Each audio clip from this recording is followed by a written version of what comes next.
आठवां मंत्र।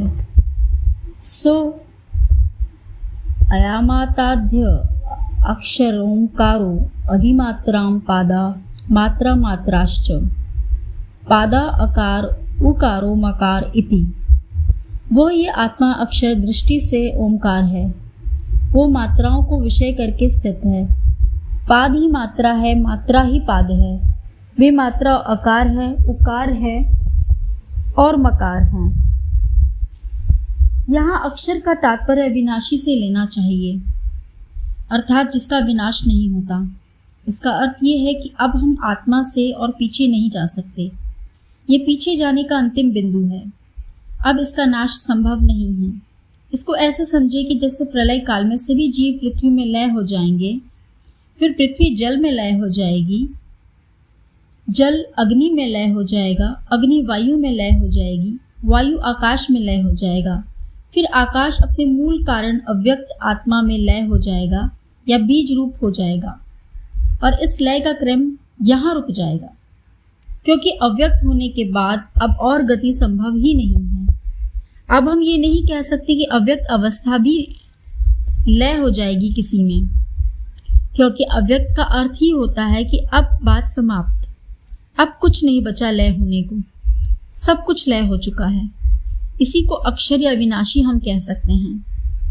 आकाश ही प्रथम अभिव्यक्त होता है, तो यदि आकाश का लय करेंगे तो बस यही होगा कि आकाश अव्यक्त हो जाएगा, अर्थात आकाश निष्क्रिय हो जाएगा और कुछ तो संभव नहीं है। आकाश या तो व्यक्त हो सकता है और या अव्यक्त हो सकता है, तीसरी कोई संभावना है नहीं आकाश की, क्योंकि कुछ और होने के लिए सर्वप्रथम आकाश तो चाहिए ना। कोई वस्तु व्यक्त होगी कहाँ बिना आकाश के, और ये कारण आकाश ही प्रथम अभिव्यक्ति होती है चेतन की। चेतन प्रथमतः कारण आकाश ही होता है, जिसमें केवल होने का भाव ही रहता है।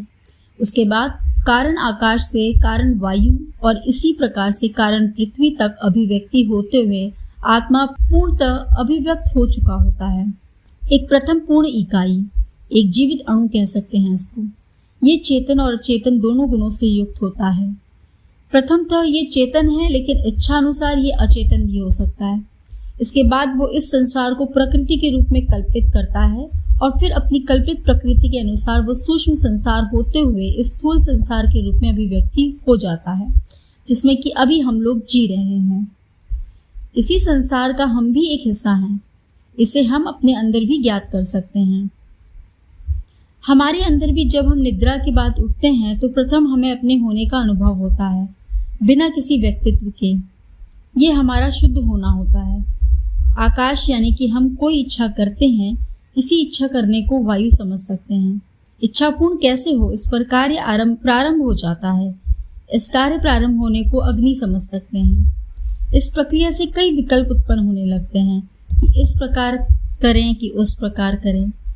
इसे जल समझ सकते हैं और अंत में उस इच्छा को पूर्ण करने के लिए संसार में पहला चरण प्रारंभ कर देते हैं और तब तक करते हैं जब तक कि वो इच्छा पूर्ण नहीं हो जाती।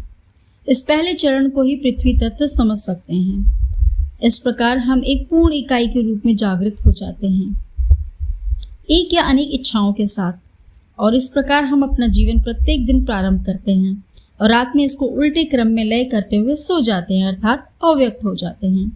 हमारा शरीर तो समष्टि के कारण अव्यक्त नहीं हो पाता, तो व्यक्त ही बना रहता है, परंतु हम चेतन अव्यक्त हो जाता है और अगले दिन फिर से व्यक्त हो जाता है। और यदि हमारा शरीर व्यक्त रहता है तो, यदि शरीर जीवित अवस्था में नहीं रहता तो फिर बिना शरीर के व्यक्त नहीं हो पाता।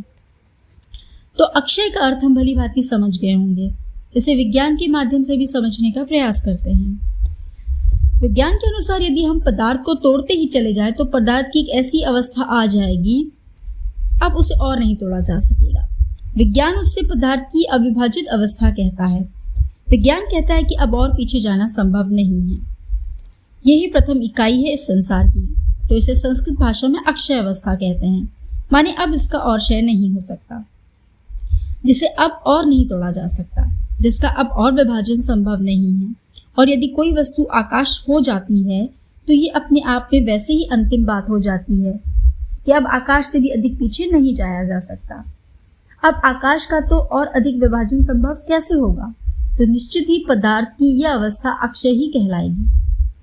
मंत्र कह रहा है कि आत्मा अक्षर दृष्टि से ओंकार है। तो पहले यहाँ ओंकार का अर्थ भी समझ लेते हैं, फिर इससे पूरे वाक्य का अर्थ एक साथ समझेंगे। ओम में 3 अक्षर अ, उ और म हैं। यदि हम इसकी ध्वनि पर ध्यान दें तो हम पाएंगे कि अ से इस ध्वनि का प्रारंभ होता है, उ से ये छोटे या लंबे काल तक स्थित रहती है और फिर म से समाप्त हो जाती है। अर्थात ये आत्मा प्रारंभ, स्थिति और अंत के गुणों वाला है। यानी कि इसमें जो कुछ भी प्रारंभ होगा वो कुछ समय तक स्थित रहेगा और फिर उसका अंत हो जाएगा। इसी को यदि एक शब्द में कहना चाहें तो हम परिवर्तनशीलता कह सकते हैं। इसी कारण से संसार में परिवर्तनशीलता का गुण सर्वतः अनुभव में आता है। परिवर्तनशीलता माने कि सब कुछ उत्पन्न हो रहा है, कुछ समय स्थित रहता है और फिर अंत होकर किसी और का प्रारंभ हो जाता है। सब कुछ ऐसे ही गोल गोल घूम रहा है, परिवर्तित हो रहा है। इसी गुण के कारण ही ये संसार उत्पन्न हो पा रहा है, स्थित रह पा रहा है और फिर प्रलय या अंत हो पा रहा है। इसी गुण के कारण विभिन्न प्रकार के पदार्थ उत्पन्न हो पाते हैं, विभिन्न प्रकार के जीव जंतु और मनुष्य उत्पन्न हो पाते हैं। सारी विभिन्नता इस परिवर्तनशीलता के कारण उत्पन्न हो पा रही है, कुछ समय के लिए स्थित हो पा रही है और फिर अंत हो पा रही है। आत्मा अक्षर दृष्टि से ओंकार है। ओंकार यानी कि परिवर्तनशीलता। जो कुछ भी पदार्थ उत्पन्न होगा वो किसी वृत्त में ही रहकर अपनी स्थिति बनाए रख सकेगा। यहाँ वृत्त का अर्थ है जैसे कि जल को लें तो जल की स्थिति बनी रहती है। पानी निरंतर वाष्प बन रहा है, वाष्प निरंतर बर्फ बन रही है और बर्फ निरंतर पानी बन रहा है, तो जल का एक ही वृत्त हो गया। इस वृत्त के कारण सदैव ही पानी भी बना रहता है, सदैव ही वाष्प भी बनी रहती है और सदैव बर्फ भी बनी रहती है। अर्थात जल के तीनों रूप निरंतर परिवर्तनशीलता में रहते हैं और उनकी स्थिति भी बनी रहती है।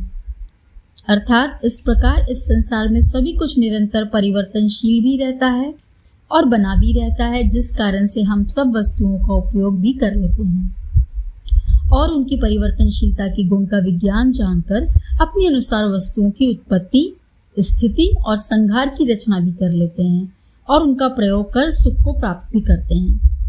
तो आत्मा अक्षय दृष्टि से ओंकार है।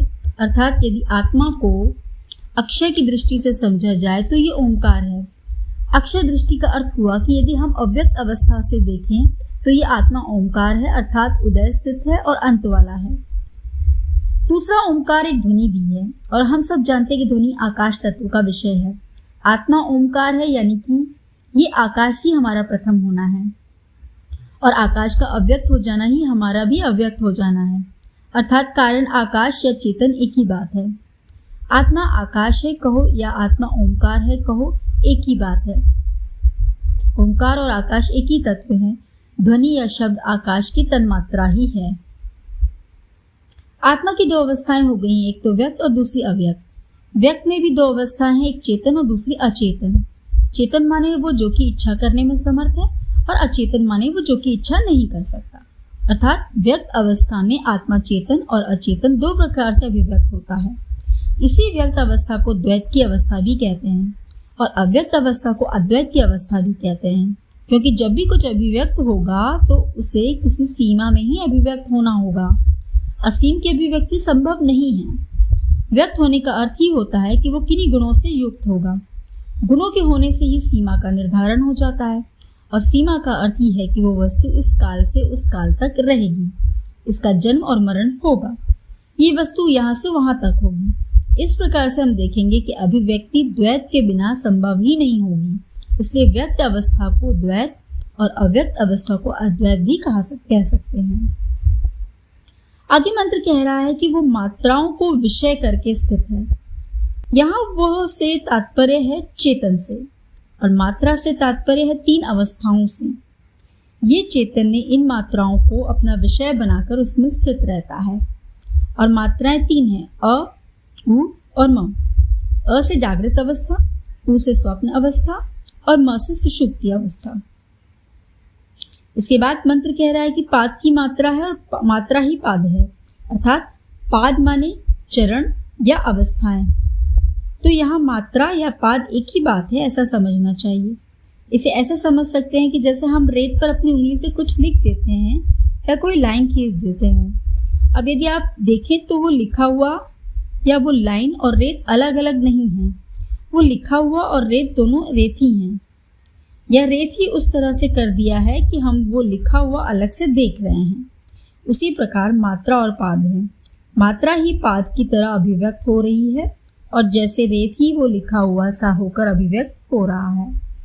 जैसे स्वर्ण को यदि हम कोई अंगूठी के आकार में ढाल दें तो तब हम उसे कहेंगे कि ये स्वर्ण है या अंगूठी है। जैसे स्वर्ण को यदि हम कोई अंगूठी के आकार में ढाल दें तो तब हम उसे क्या कहेंगे कि ये स्वर्ण है या अंगूठी है। अब आकार के कारण उसे अंगूठी कह सकते हैं, परंतु यदि कोई उसे स्वर्ण कहेगा तो भी सही ही होगा, क्योंकि है तो वो स्वर्ण ही। तो जैसा यहाँ हम कहेंगे कि स्वर्ण ही अंगूठी है और अंगूठी ही स्वर्ण है, या स्वर्ण ही उस आकार को धारण करके अब अंगूठी रूप में स्थित हो गया है, तो ये भी कह सकते हैं। तो तत्व वही है, लेकिन वो तत्व जिन गुणों को धारण कर लेता है तो वो उस प्रकार से व्यक्त होने लगता है। इस प्रकार सब कुछ में जो हम विभिन्नता देख रहे हैं वो इन गुणों के धारण करने के कारण ही देख पा रहे हैं, अन्यथा तो ये एक ही तत्व है जो कि इन विभिन्न गुणों को धारण करके अनेकता में व्यक्त हो रहा है। इस प्रकार एक ही अनेकता में अभिव्यक्त हो रहा है। फिर मंत्र इन तीनों अवस्थाओं के नाम बता रहा है कि ये आकार, उकार और मकार है। पहले जागृत, फिर स्वप्न और फिर सुषुप्ति। वो जो आत्मा पहले जागृत हुई, फिर उसने इस संसार को कल्पित किया और फिर वो उस कल्पना को धारण करके उस कल्पना के अनुसार क्रमशः इस संसार के रूप में रच गया या अभिव्यक्त हो गया। इस प्रकार से रचयिता ही रचना हो गया, सृष्टा ही सृष्टि हो गया, ब्रह्म ही ब्रह्मांड हो गया, वो ही हो गया, वो ही ये हो गया। जिस प्रकार बीज ही वृक्ष हो जाता है, उसी प्रकार ये ओंकार या आत्मा ही ये संसार हो गया। ओंकार या ब्रह्म या आत्मा ही बीज है संसार रूपी वृक्ष का, और संसार ही वृक्ष है आत्मा रूपी बीज का। जिस प्रकार बीज अपना बीजपन छोड़कर वृक्ष हो जाता है, उसी प्रकार ब्रह्म भी अपना आत्मापन छोड़कर संसार हो गया। अब ब्रह्म संसार रूप में ही स्थित है, लेकिन जिस प्रकार वृक्ष में पुनः अनेकों बीज आ जाते हैं, उसी प्रकार संसार में भी अनेकों जीव, जिनमें मनुष्य भी है, उत्पन्न हो जाते हैं। आगे की अभिव्यक्ति इन बीजों के आधार से ही होने लगती है। उसी प्रकार आगे की अभिव्यक्ति इन मनुष्यों के आधार से ही होगी, क्योंकि यही इस संसार की अंतिम अभिव्यक्ति है। संसार की आगे की अभिव्यक्ति अब पीछे के नियम और इसकी इच्छा, इसके कर्म और इसके ज्ञान पर ही निर्भर करती है। अब यही चेतन के रूप में संसार का संचालन करेगा, जो कि इसकी इच्छा, कर्म और ज्ञान पर निर्भर करेगा। तो ये एक से अनेक होने की पूरी यात्रा है, यह अभिव्यक्ति है। जिस प्रकार बीज में पूरा दिशा निर्देश निहित रहता है, या कहें कि उसमें उद्देश्य निहित रहता है, उसी प्रकार इस चेतन में भी उद्देश्य निहित रहता है, जिसके अनुसार वो अभिव्यक्त होने का प्रयास करता रहता है, और वो है अपनी इच्छित सुखों की प्राप्ति का। अब आगे इस उपनिषद में इन अवस्थाओं के ज्ञान का परिणाम भी बताया गया है कि यदि इन अवस्थाओं का ज्ञान किया जाता है तो उनके ज्ञान के कुछ परिणाम आएंगे, क्योंकि कोई भी ज्ञान या कर्म कुछ परिणाम लाने के लिए ही होता है, जो कि जीवन का उद्देश्य भी होता है। नहीं तो पूरी प्रक्रिया को करने का कोई अर्थ ही नहीं रह जाएगा। चेतन सदैव ही सुख पाना चाहता है, जिसके लिए वो ज्ञान, कर्म और भोग की प्रक्रिया में संलग्न हो जाता है, क्योंकि सुख पाने के ही माध्यम है चेतन के पास। तो चेतन इन अवस्थाओं के ज्ञान में सुख पाने की इच्छा से ही प्रयासरत होता है।